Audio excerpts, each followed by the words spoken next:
एक गांव में एक व्यापारी रहता था। उसकी एक खूबसूरत बेटी थी।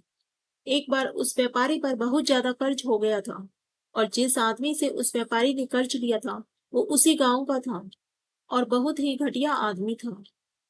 उस व्यापारी उस आदमी का कर्ज चुका नहीं पा रहा था। तो उस आदमी ने सारे गांव वालों को जमा किया और व्यापारी के घर पर जाकर व्यापारी से कहा कि अगर तुम मेरा कर्ज दे नहीं पा रहे हो तो अपनी बेटे की शादी मुझसे कर दो।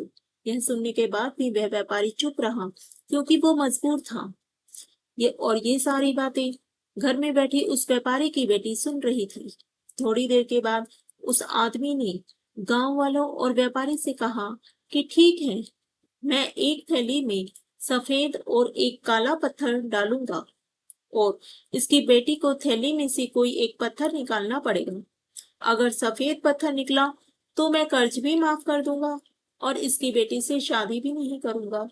लेकिन अगर काला पत्थर निकला तो मैं माफ कर दूंगा, मगर इसको अपनी बेटी से मेरी शादी करवानी पड़ेगी। व्यापारी की लड़की इस बात के लिए राजी हो गई और सारे गांव वाले भी। उस आदमी ने थैली के अंदर सबके सामने दो पत्थर डाले, लेकिन बड़े ही चालाकी से उस आदमी ने दोनों ही पत्थर उस थैली में काले डाले थे। और यह व्यापारी की बेटी ने देख लिया था कि थैली के अंदर दोनों ही पत्थर काले थे। अब वह लड़की सोच में पड़ गई थी कि मैं जो भी पत्थर निकालूंगी वह काले ही पत्थर होंगे और अगर काला पत्थर निकला तो कर्जा तो माफ हो जाएगा, लेकिन मुझे उससे शादी करनी पड़ेगी। और अगर मैंने सारे गांव वालों को यह बात बता दी कि इस आदमी ने थैली में दोनों ही पत्थर काले डाले हैं तो कर्जा भी माफ नहीं होगा और यह आदमी आज नहीं तो कल मेरे बाबा से बदला जरूर लेगा।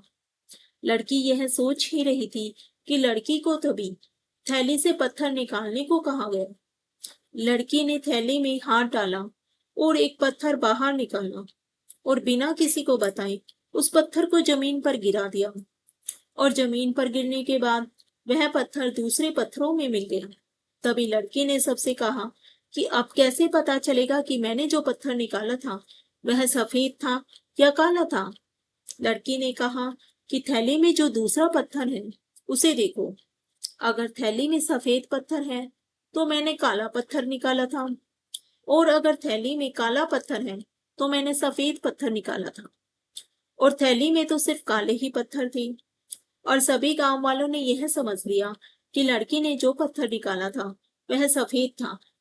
इसलिए व्यापारी का कर्ज भी माफ हो गया और उसकी बेटी को उस आदमी से शादी भी नहीं करनी पड़ी। जिंदगी में इंसान कई बार मजबूर हो जाता है और उसके सामने जो हालात होते हैं उसे उसी के हिसाब से चलना पड़ता है।